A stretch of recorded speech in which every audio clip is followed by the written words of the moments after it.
Imagine going to the ATM one day and finding a glitch that allows you to withdraw money that doesn't even exist in your account. Now, what would you do in this situation? Call the bank to notify them, or continue withdrawing lots of money without telling anyone? This is exactly the situation that an Australian man encountered in 2011. What followed over the subsequent few years is an unbelievable story of wild excesses, deception, and regret, followed by quite an incredible ending. This is the remarkable story of Dan Saunders, the man who became a millionaire by taking advantage of a banking glitch. Aussie larrikin who fleeced a major bank of more than $1.5 million, living the life of a high roller. Rich in an instant. It is exactly what happened to Dan Saunders. I knew it was the wrong thing, absolutely. Our story takes place in Wangaratta, a small town in Australia 3 hours north of Melbourne, where 29-year-old Dan Saunders was working as a barman back in 2011. One night, Dan and his buddy were drinking after work, and when it was Dan's turn to pick up the tab, he realises that he is out of cash. So he walks to the nearby ATM belonging to the National Australia Bank, which is the bank he has an account with. It was 12:10 a.m. when Dan inserts his debit card into the machine, but to his dismay, he finds out that he only has a balance of $3 in his savings account. Dan also carried a credit card, and while he knew that it had been maxed out at this point, he decides to give it a try anyway. When he inserts his credit card, his account shows a negative balance of $1,995, just $5 short of his maximum limit of $2,000. However, Dan was more than just a little drunk at this point, so he tries transferring $200 from his credit card account to his savings account. Unsurprisingly, an error message appeared on the screen, indicating that the transaction was invalid. In this situation, most people would just take out their card and leave. But since Dan had had a lot to drink, he decides to insert his debit card back into the machine to check if, by some miracle, the $200 had been credited to his savings account. Curiously though, on this occasion, his savings account balance was not displayed on the screen, with a message instead reading account balance cannot be displayed at this time. Dan did not think much of it and went to the withdrawal option, typed an amount of $200 and pushed the button, fully expecting the transaction to be denied. But instead, to Dan's astonishment, the machine dispensed the $200. For some strange reason, the money that was transferred from the credit card did indeed make its way into the savings account, even though his credit card had already reached its limit. Dan could not believe his luck and was delighted to head back into the bar to have a couple of more rounds. Then at 12:50 a.m, Dan and his friend decided to call it a night and head back. However, as Dan left the bar to head home, the ATM once again caught his eye, and an idea occurred to him. He made his way back to the ATM and decided to try the same thing. He inserted his credit card into the machine and tried to transfer another $200 to his savings account. And once again, the same error message appeared on the screen. Dan then inserted his debit card, and just like the previous time, the balance was not displayed. But when he tried to withdraw another $200, Dan was left astounded when the machine once again obliged, dispensing the cash. Dan then repeated the exercise with larger amounts on a few more occasions, and each time the machine allowed him to withdraw the requested amount, even though both of his accounts were supposed to be empty. Dan withdrew a total of $2,000 that night, and as one can imagine, he was ecstatic when he made his way home with a wallet full of cash. When he woke up with a slight hangover the next morning, he immediately remembered what had happened the previous night and wondered if it was all a dream. Dan frantically searched for his wallet, and his heart started racing when he discovered that it did contain $2,000. He was suddenly overcome with a feeling of excitement and extreme nervousness. What had happened last night? Had he committed a crime? Back in 2011, online banking was still not widely prevalent. So Dan called his bank to check his account balance, and to his bewilderment, he found that the savings account still only contained $3, while his credit card still had the same negative balance of $1,995. It was as if he had never withdrawn any money at all the previous night. Dan kept requesting his bank statements at various times through the day, but nothing had changed. However, the next morning, More than 24 hours after the transactions, they did finally appear on the statement. While the credit card account remained at negative $1,995, his savings account had gone from $3 to a negative $1,997. This meant that the transfer he made from the credit card had been turned into a debt on his savings account. But the bank statement did not show any transfers from his credit card, almost as if the system had no idea where the money had come from. Dan sat on this information for a few days before deciding to experiment so that he could get to the bottom of what had happened. He then made a series of similar withdrawals over several days and made calls to the bank at regular intervals to request statements, and he soon pieced together what was happening. To his amazement and shock, Dan discovered that there was a major glitch in the system. He had deduced that from 12 a.m. to 1 a.m. each night, the National Australia Bank ATMs go into standby mode, separating themselves from the main banking system. During this 1-hour period, any transfer requested from the credit card to the savings account gets approved but does not reflect on the credit card statement. Instead, it just reflects as debt on his savings account 24 hours later. You might think this is hardly useful, as Dan would still have to pay off that money to the bank. But there was one major loophole. The 24-hour delay for the system to correct itself presented Dan with a great opportunity. He realized that if he keeps transferring more and more money from his credit card to his savings account every night, the debt would never really be reflected accurately on his savings account. This is the glitch that Dan wanted to take advantage of. But for his plan to work, he would have to make a transfer every single night from 12 a.m. to 1 a.m. when the ATMs go into standby. Even if he missed it one single time, a substantial debt would be reflected on his savings account, thus alerting his bank. This also means that Dan would have to transfer an increasingly higher amount each night to compensate for his existing debt. For example, if Dan had a negative balance of $2,000 in his savings account and wanted to withdraw another $2,000, he would have to transfer $4,000 the next day from his credit card to his savings account to make up for his outstanding debt. If Dan wanted to withdraw another $2,000 the next day, he would have to transfer $6,000 to make up for the debt from the last 2 days. Dan knew that he could pull off this trick in any ATM machine owned by NAB, but he realized that once he went down this road, there was literally no turning back, as he would be caught red-handed if he does not continue with the cycle of larger and larger transfers each night. At first, Dan made relatively small transactions, ranging in the thousands, deciding to use the money to buy stuff for the house, including a new TV and a refrigerator. However, as he continued getting away with it, he grew more and more confident, making bigger and bigger transfers. At first, he kept this a secret from everyone, even his own fiancée. At this point, he was using most of the cash to go drinking with his friends and gambling, regularly betting on horse races. Dan started spending lavishly whenever he went out, often telling everyone at bars that the drinks were on him. People around him, including his friends, started wondering how Dan was able to afford his new lifestyle. But he simply told them that he was having success in his betting exploits, even though, in reality, he was making major losses on his bets. In fact, the bar where Dan used to work was one of several ones which had a collaboration with a website called Tab, which was the largest betting site in all of Australia. This meant that the customers could place their bets through the bar employees, who would place it on the website on their behalf. Dan himself would bet on these races regularly during his work hours, and now that he had found a bottomless pit of cash, the size and frequency of his bets increased substantially. Dan soon became addicted, placing larger and larger bets each week.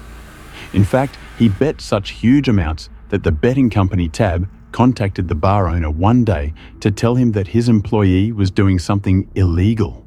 They assumed that Dan was deceiving the owner and stealing from him, since the bar employees are the ones in charge of placing bets from customers.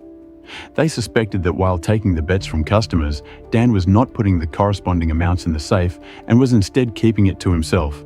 The bar owner then personally checked the safe and found the right amount, thus proving that Dan was not stealing. However, he was flabbergasted that an employee of his was making such huge bets despite his modest salary. He fired Dan, suspecting that he was involved in something illegal, such as dealing drugs. Losing this job was not a big deal to Dan at this point, as he, of course, did not need the money. However, news spreads fast in small towns, which is why his fiancée soon found out what happened. She broke up with Dan, explaining that she did not know what he was into, but she did not want to be part of it. One would think that losing his job and breaking up with his fiancée would have served as a reality check for Dan about the path he was heading in, but it seemed to have the opposite effect. He started making bigger and bigger withdrawals and began living large, regularly making trips to Melbourne with his friends. He would stay in the best 5-star hotels, dine in some of the best restaurants the city had to offer, and splurge on the most expensive outfits money can buy. For the first time in his life, Dan knew the feeling of wealth, and it was unbelievably intoxicating.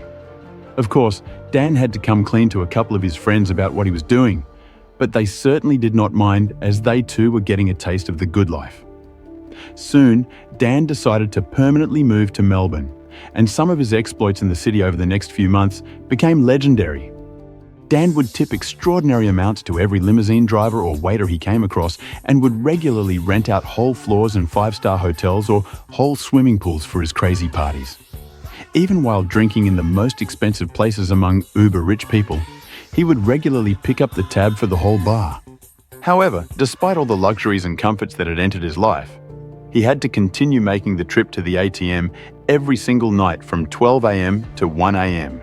He had to set an alarm to remind himself of this ATM trip, and even had to plan beforehand every night to find bars, restaurants, and hotels that were relatively close to an NAB ATM machine. But Dan soon ran into one problem. As his lifestyle became increasingly expensive, he had to transfer and withdraw extremely large amounts. And this was not always possible on an ATM machine, even through repeat transactions.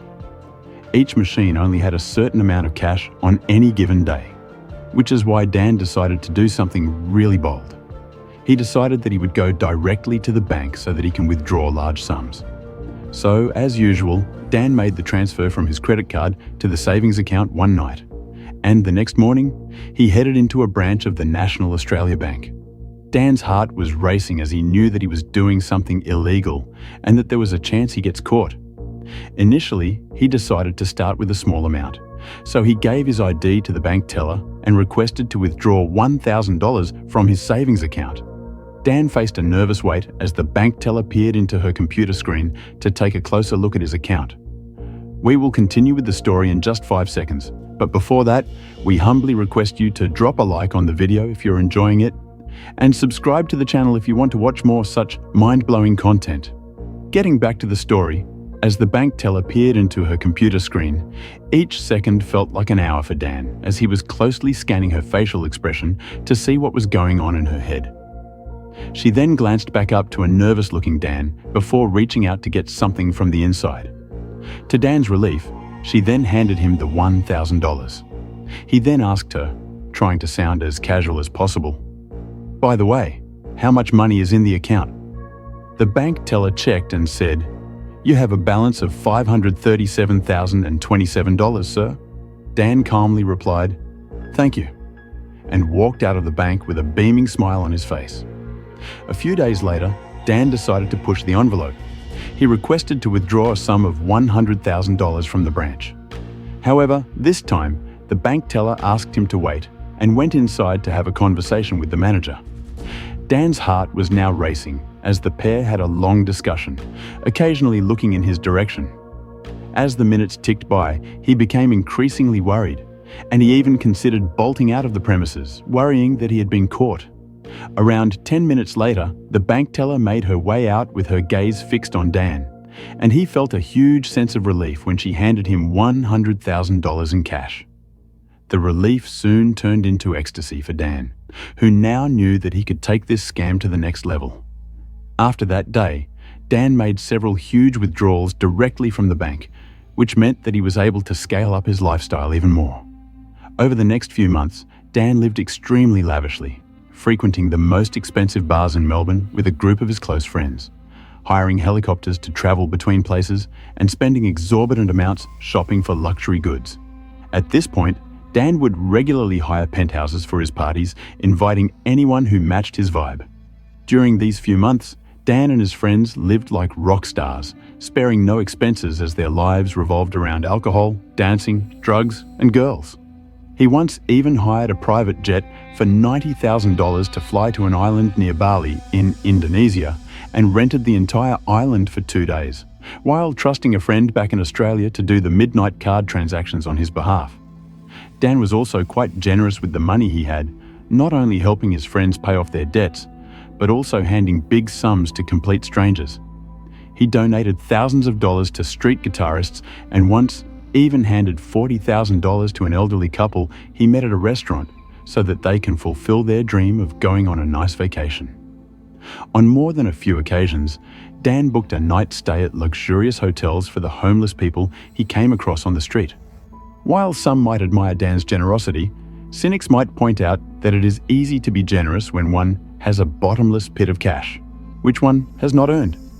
Regardless, these acts of kindness eased the guilt that Dan felt about the fact that he was essentially stealing from the bank. He rationalized his acts by thinking of himself as some sort of Robin Hood who was stealing from a big corporation and giving it to the poor. Within a space of 4 months, Dan had managed to spend more than $1 million.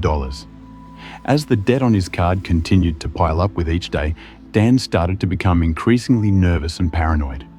He was convinced that it would only be a matter of time before the bank figures out what he was doing and exposes him.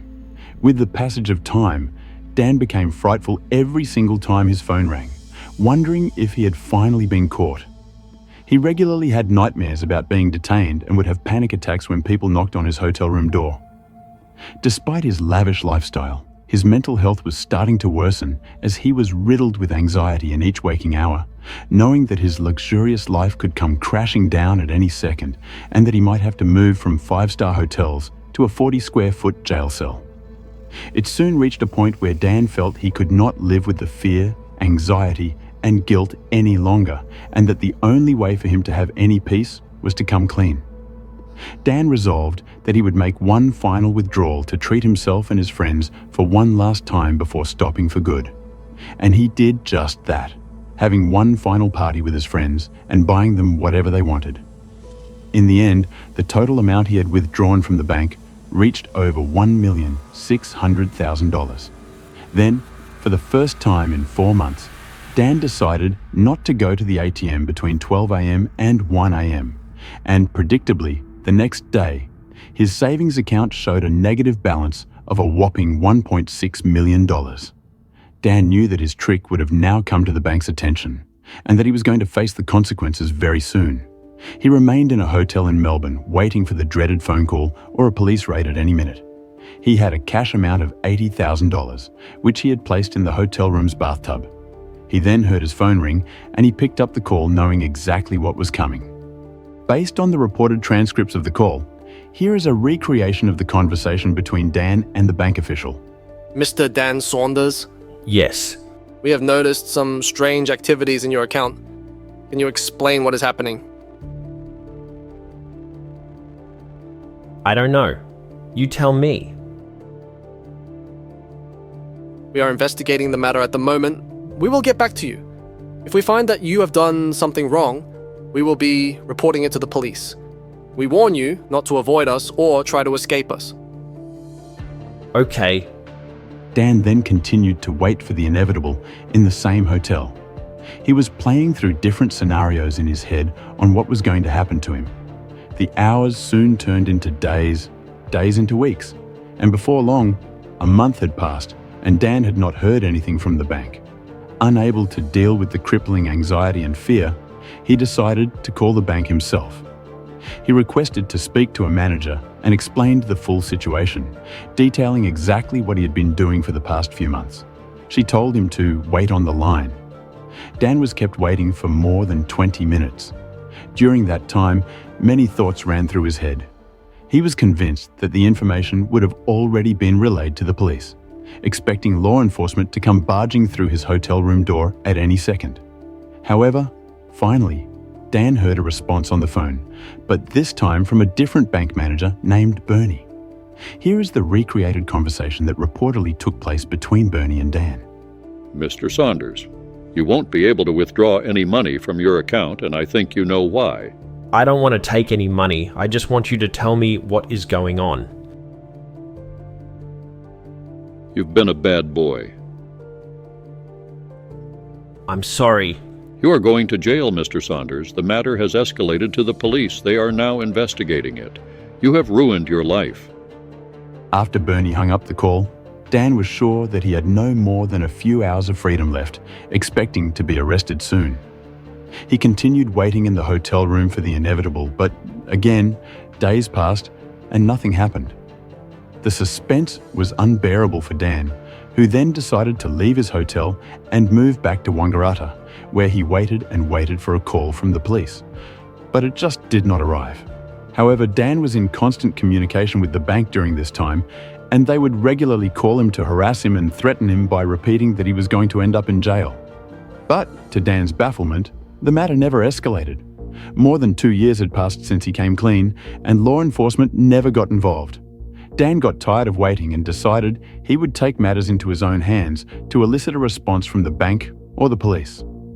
He approached the media and went public with his story, with several articles appearing on major newspapers about the scam.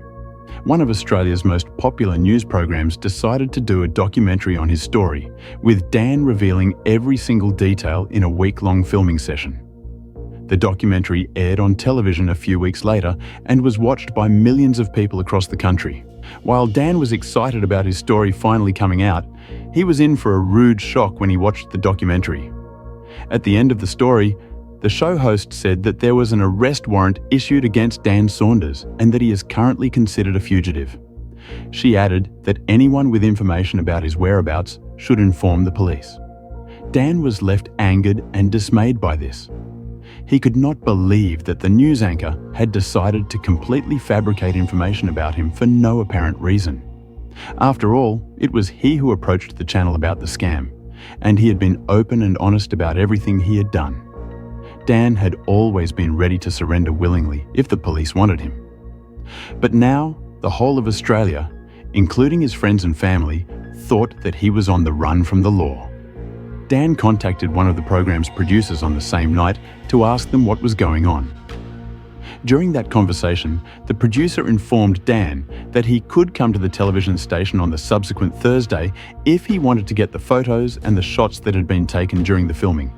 Dan immediately understood what was happening, as it was clear to him that this was a trap. However, he was thoroughly exhausted by the whole matter at this point and just wanted an ending to this episode. So he decided to head to the station's headquarters on Thursday, and he found a whole host of cameramen waiting for him just outside the entrance. In view of all the cameras, a police officer walked up to Dan, told him that he was under arrest, and handcuffed him. Dan now understood why the channel had done what they did. They wanted to conclude the story with his arrest, as if they were the heroes who trapped a fugitive who was on the run from the police. Dan later found out while talking to his lawyer that the police were initially not even investigating the matter. There had not even been a case open against him until he went to the media, as the bank had not informed the police of the incident. NAB did not want to acknowledge that a simple glitch in their system had allowed someone to steal over $1.6 million. The bank knew that if the word got out, it would be terrible for their reputation and would cost them tens of millions of dollars, as their customers would lose trust in the institution. So they had just decided to keep it a secret. Dan was eventually arrested in November of 2014 and spent 12 months in prison. To this day, he appears regularly in TV interviews and podcasts to talk about this ordeal, one which he admits he learned a lot from. If you could delete this chapter from your history, would you? Probably not. No. It's definitely teaches you a lot, yeah. Perhaps the most perplexing thing about this whole incident is the fact we do not know if NAB would have ever figured out Dan's elaborate scam if he had not come clean himself. Even more strangely, this might have never become a police matter if he himself had not made the incident public. Dan found himself in a situation which many people dream of, having access to a bottomless pit of money. But in the end, he decided that there are some things in life that money simply cannot buy, such as peace of mind. So do you empathize with Dan? Let us know in the comments what you would have done differently if you were in his situation. We will continue bringing you stories and ideas that blow your mind, as the truth, as they say, is stranger than fiction.